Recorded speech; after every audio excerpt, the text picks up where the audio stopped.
The Wespner Papers. A Journey Through the Multiverse. The First Level of Learning. Wespner.com.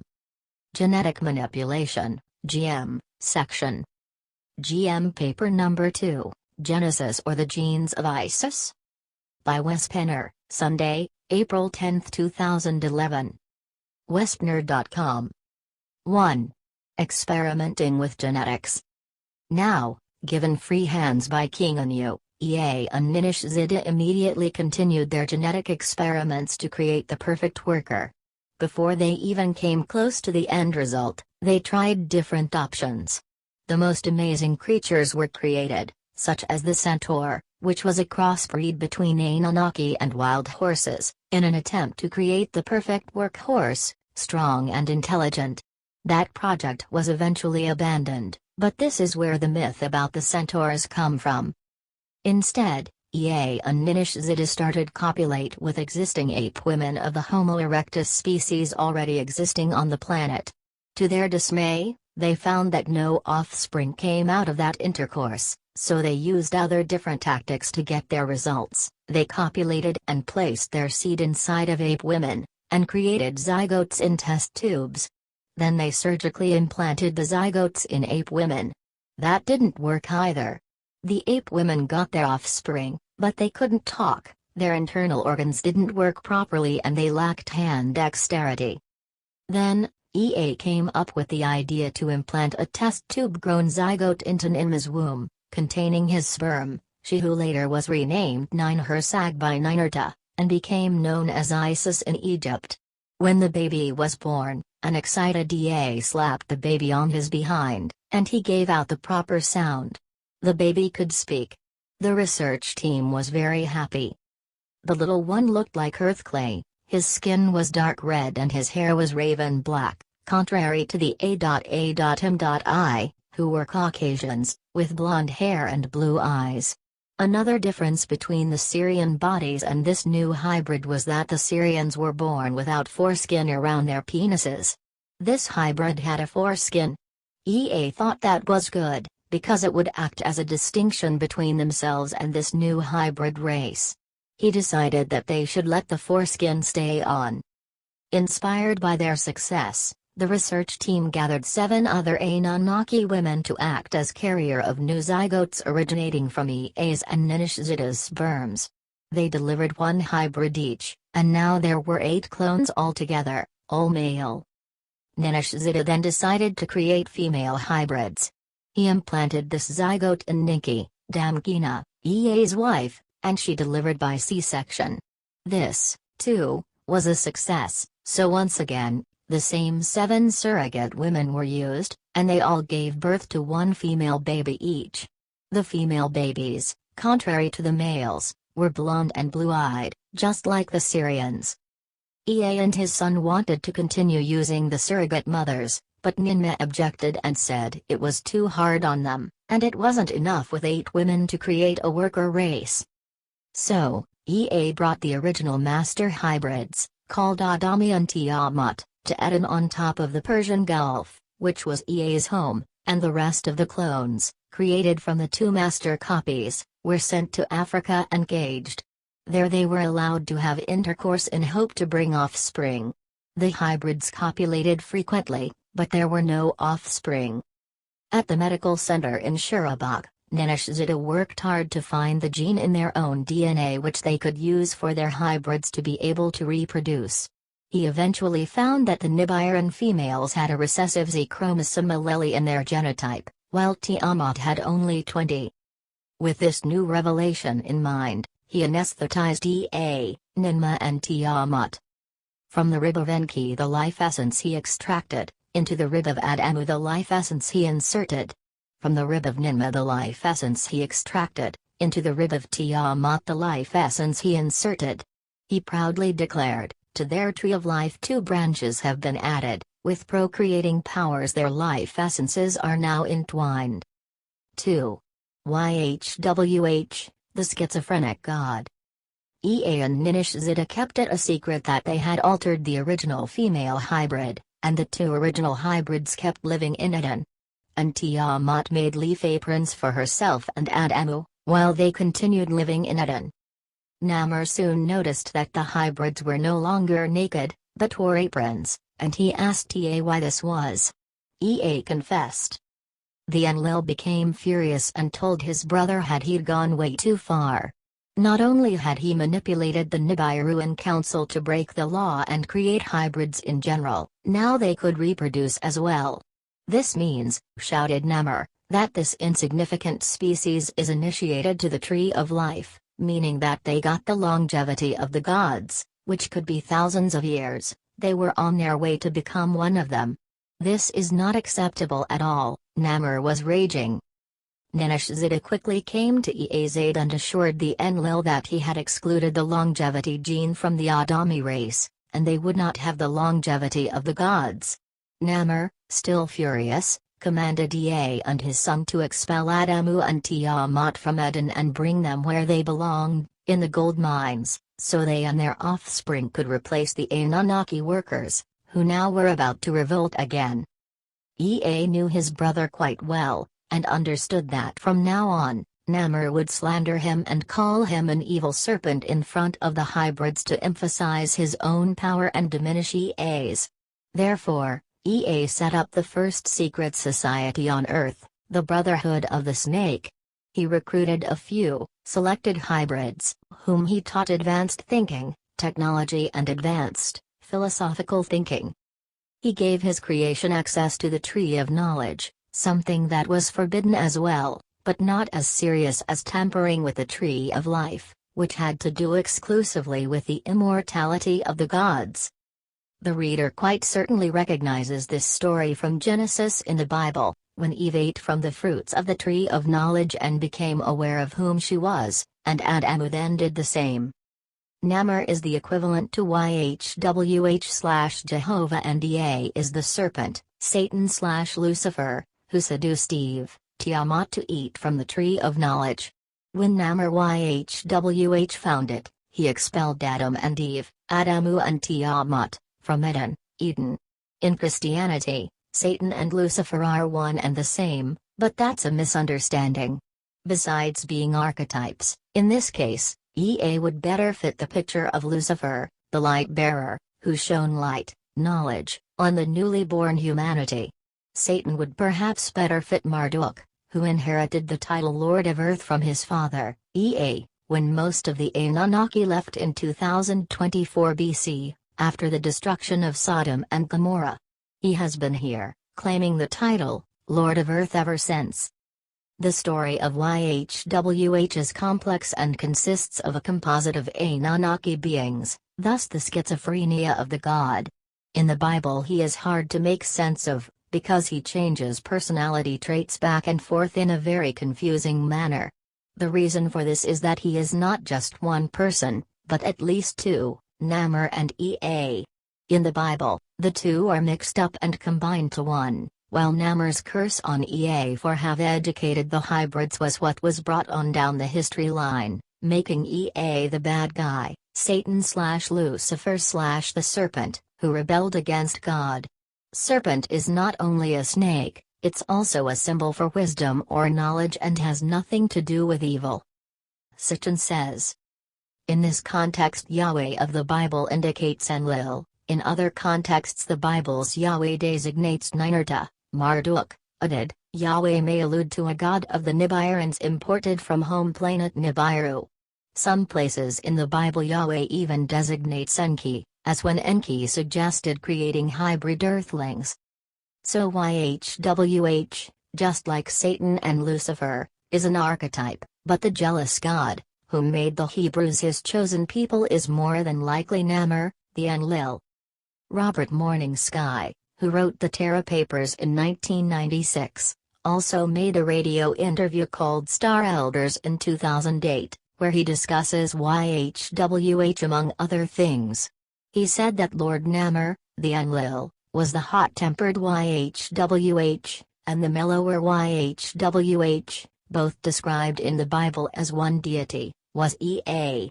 The Bible simply confuses the two and assigns the deity to be the ultimate God, and nothing can of course be further from the truth. The raw material, channeled by Carla Ruckert in the early 1980s, also hints at YHWH being a composite. 3. Did the Anunnaki really spurt our evolution by tampering with our DNA? According to Sitchin, humanity would have evolved with or without help from the gods in terms of genetic manipulation, although it would have taken so much longer. He estimates that we as a species were spurred in our evolution by 40 million years. This is not entirely true, something I will talk more about as we go along. Still, the following needs to be said already now: if we were regular apes to begin with, such as orangutans or gorillas, this may hold true, but it's my conviction that this is not the case. What Sitchin was unaware of was that the ape-men the Anunnaki geneticists kidnapped and started working on were the most important part of the living library. There was a reason why a war broke out between the Lyrans and the Anunnaki. The latter were taking their most precious part of the living library, the 12-strand DNA human in progress, deactivated 10 strands, the junk DNA, and worked with the remaining 2 strands, which eventually became Homo sapiens sapiens, the thinking man. There was no way for the Anunnaki to be able to work with beings who possessed 12 helices of DNA, they would have been too smart and too perceptive. On the other hand, the regular ape-man was too stupid to work with in the first place, so it was easier for their scientists to cut than to add. I truly believe, and my research will show, that the part of Sitchin's translations which tell us that TA and his team were working on second-density animals, apes, is disinformation. I don't believe Sitchin consciously deceived us, but the Anunnaki did by erasing and changing records. So the Anunnaki science team basically took the key to the living library, ran off the original planners and destroyed the holders of frequency, as we were meant to become. Upon that, after have created a human who is smart enough to follow commands but not smart enough to challenge the gods, they created a frequency fence, so that the light from the cosmos necessary to activate the junk DNA, the dormant 10 strands, could not reach the human body. However, what the original planners did before the Anunnaki took over was to plant an activation code into the DNA, and this was either something the Anunnaki were never aware of, or they thought they could deal with it when it happens. The thing is, it is happening now. The Lyrans, with their long thoughts, decided in the ancient past that now is the time to activate the code if something would go wrong. The energies from the cosmos are very strong right now because the solar system is aligning with the galactic center. However, this has happened before, every plus 26,000 years to be exact, but a mass awakening has not taken place earlier in the sense it does now. The Pleiadians describe it pretty well in Bringers of the Dawn when they say that the encoded light, brought on mainly by gamma rays, are hitting the Earth all the time. But if there is no one there to receive them, nothing is going to happen, nothing is going to be activated. However, now when the activation code is being activated, more and more people are receiving the information from space and become enlightened as their junk DNA gets reactivated. We are striving towards our full potential. This is something that not even the rogue scientists like those of LPGC realize. If they could open up, too, they could be really helpful. Some may argue that after all, the ape-men and ape-women that TA and his team were working on were after all just primitive apes, no matter what. My answer to that would be that it's not true. Yes, our ancestors were not nearly as intelligent as humans are today, but we would have been, and much more and much sooner, if the original planners would have had the chance to complete their job. You see, the difference between them working on activating the 12-strand DNA of the gods and the Anunnaki doing their genetic engineering is a big difference. It's the difference between enslavement within a frequency band called the third density and being multidimensional. Can you see now why the A.A.M.I and the Anunnaki are quick with letting us know that they sped up our evolution with 40 million years, which would have been the case, perhaps, if we would have had 2-strand DNA from the beginning? Can you see why they want us to be grateful for this? Are you getting the picture why the Anunnaki needed to erase history several times and change it? What do you think they want to do now? Erase history. This is what the Wingmakers and the Anunnaki are working on right now on their highest level. They call it BSD, blank slate technology, which will erase our memories, including what I'm writing here. Marduk did this once before and destroyed everything written before a certain date. Wonderful people. The sad thing is that LPGC is falling for this scam as well. They believe there is a faction of the A.A.M.I. They can actually work with, and which faction is that?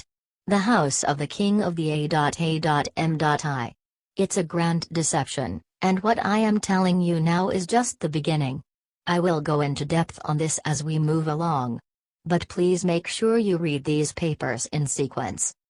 There is little doubt that the gods, the Anunnaki, are coming back, and it's imperative that we know who they are and they really want.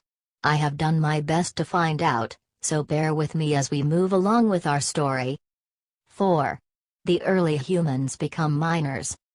Ea moved Adamu and Tiamat, T, to Zimbabwe's forests and let them reproduce. T gave birth to twins and more babies as well, whom in their turn reproduced and became workers in the mines. According to Sitchin, these early humans were the Homo erectus and the Neanderthals. The gods were pleased, because the new workers never revolted. They were fed and given shelter, but didn't mind hard labor, dust and heat. They never seemed to complain. The reason for this, of course, was that they didn't know better. This was actually all they knew. They dug something from the mine that was totally useless for them and they didn't understand what it was and why they were doing their task. They were like horses on a farm that have no idea why they have to pull a plow. That's just what they're assigned to do. Namor didn't like the idea that the hybrid should be used for mining, exclusively, so he let his eldest son, Ninurta, and 50 men fly to Africa and kidnap hybrids from the forests to use for work on orchards and cities back in Mesopotamia, Sumer. The Enlil didn't care, because he was sure the earthbound Anunnaki would soon leave the planet anyway, as soon as Nibiru's atmosphere was totally restored. So, now the early humans were working in the cities as well as in the mines, and they bred uncontrollably. This created food shortage, which became a problem for the Anunnaki. Namor, who was already angry with Ea for have created this species, now demanded his brother to come up with ideas to put an end to the food shortage and the rapid growth in number. Ea then taught Adami how to make food out of plants and how to eat animals, and he taught them agriculture and how to garden to create their own food. He then let this group teach other hybrids to do the same, and this took care of the food shortage to a large degree. However, Ea also had another plan in mind, to upgrade the hybrids and make them more intelligent. 5. Adapa, a genetic upgrade. Ea found the female hybrids very attractive and he started feeling desire for them. Thus, he impregnated 2 of them, and one bore a son, whom they called Adapa. The other one carried a daughter, Titi. Damgina, Ninki felt a special affection to Titi and taught her all manners of crafts. Ea and Ninki kept these 2 children secret, covertly transporting them back to Eden in Mesopotamia, without Namor's knowledge, understanding that they would be more intelligent than the earlier Adami, due to that their parents were directly impregnated by Ea himself, being one of the Nephilim. Ea manipulated the weather, using technology similar to today's harps amongst the slave race, making the winds change so he could set sails for Eden and hide his new creation in this vast territory. Ea spent a lot of time in secret to educate Adapa, and found out to his great excitement that he was brilliant and a quick learner. A new, upgraded species was now created, which was more civilized and much more intelligent. Ea and Ninki let Adapa and Titi mate and they gave birth to twins, whom they named Cain and Abel, the first earthlings of this new breed, born from 2 hybrids. Adapa was taught a lot of important things from his father, the Enki, and as the new race grew larger in numbers, Adapa was put in charge over them, supervising the bakers, the fishermen, the farmers, and so on. Eventually, news about this new, brilliant hybrid race soon came to King Enu's attention back on Nibiru. Ea then sent his two Earth-born, unmarried sons, Ninishzida and Jumuzi, to Nibiru, and they brought Idapa with them. They also brought with them a sealed tablet from Ea, asking Anu to deny the new species the elixir, which would make them immortal, tree of life. Anu realized what his son had done, illegally created a new, civilized species.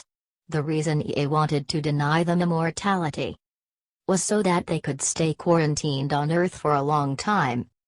Anu also realized that Idapa and all his offspring were his descendants as well, whether he liked it or not, and decided to accept what had happened.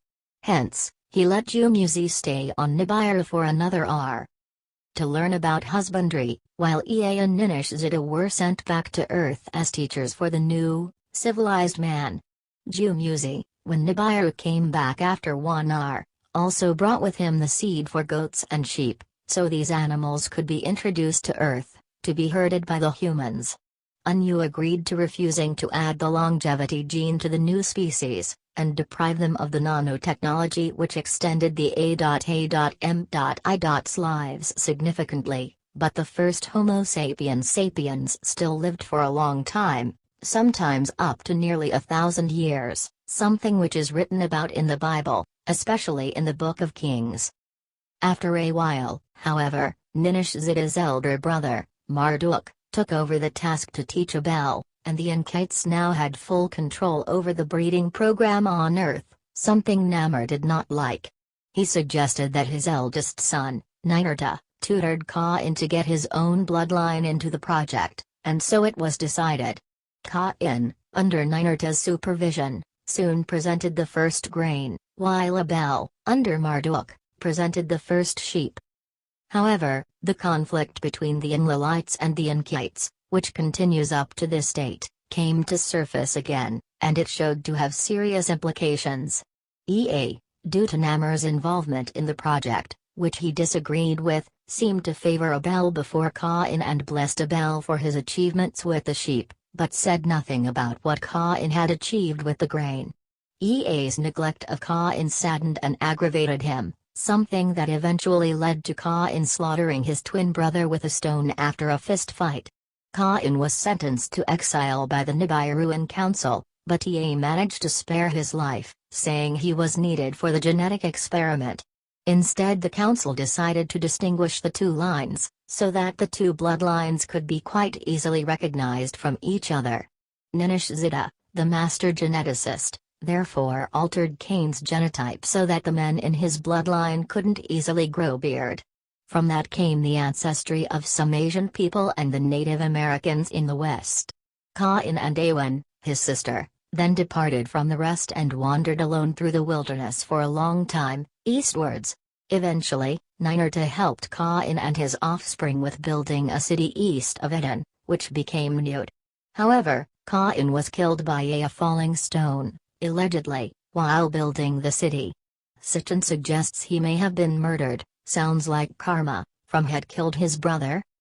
The Anunnaki continued teaching the humans all different kinds of things, like astronomy, writing, mathematics, well digging, musical skills, including playing instruments, use of body oil and more. Interestingly enough, the Enkites in general taught humans practical skills and their place in the universe. Marduk even took Enkiim, one of the Idapa descendants, to the moon, while the Enlilites were more into the power game and Namur's clan taught them worship, superiority and explained hierarchy. 6. Marduk's choice. Magnetic, climatic, and astronomical disruption severely affected the Mars base, where the Igigi were working as the middle hand in transporting gold to Nibiru. The Anunnaki leaders, the Enki, Ninmah, and the Enlil, who were stationed on Earth, had to deal with the crises. At the same time, when they looked at each other, they saw the wrinkles on their skin, and they noticed they had aged much faster on Earth than those who shuttled between Nibiru and Earth, in spite of inhaling monatomic gold, and it worried them. Then, those who were born on Earth, like Ninishzida and Jumuzi, aged even faster. The three in charge therefore sent Ninurta to the Andes Mountains in South America to establish a transmission tower, while simultaneously, on the tip of South Africa, They built instruments to monitor space and the Earth changes. At the same time, Marduk told his parents he wanted to marry a human female, Sarpanit, who was the daughter of Enkidu, whom Marduk had shown the moon. Ninki, his mother, told him that if he did, he would never be allowed to take her to Nibiru, and his rights as a prince would forever be forsaken, as were the laws of the Sams. Marduk, however, felt like he was already forsaken and ill-treated by the Nibiruans, so he replied he didn't care, and he was going to become the master of Earth. Namr was furious that Marduk wanted to marry an Earth woman, and beamed a message to King Anu to ask him to stop Marduk from executing his plan. Anu said he couldn't stop him, but that Ninki was right. If Marduk proceeded, he would forever be barred from Nibiru, could never return, and had to stay on Earth. He would also lose his title as prince. Namr could do nothing but approve to the marriage, but after the wedding, he deported Marduk and his bride to Egypt, Africa, which was his father's domain. Egypt from there on became Marduk's domain. At the same time, 200 Igigi from Mars landed on Earth, abandoning their Mars base, due to the harsh environment, and because of astronomical and seismological circumstances described earlier. They also thought it would be a great opportunity to perhaps take themselves brides amongst the people attending Marduk's big wedding, and thus gain some power of their own. So each of the 200 Igigi took one bride each and threatened that this must be accepted, just like it had been for Marduk, and they should all be leaders of their own domains, or they would start an uproar. Marduk defeated the Igigi and placed most of them in Babylon, while he and Sarpanit settled with others in Lebanon. Here, they bred and became many in numbers. To counter Marduk's actions, Namr decided to find Cain's descendants and did so.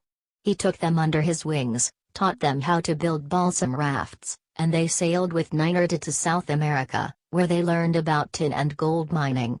Because Marduk, offended and feeling neglected by the rulers on Nibiru, had openly stated that he wanted to be master of Earth, Ninurta, his cousin on the Enlil side of the bloodline, felt he needed to prepare for whatever move Marduk may make, and so both sides built an army of humans, in case a war was around the corner. Marduk's intentions were twofold, at least. He wanted to build an army to show his power and that he was serious, and he also wanted to create a slave race for himself once the rest of the Anunnaki had left the planet. However, the tension between the two camps increased. 7. The birth of Noah.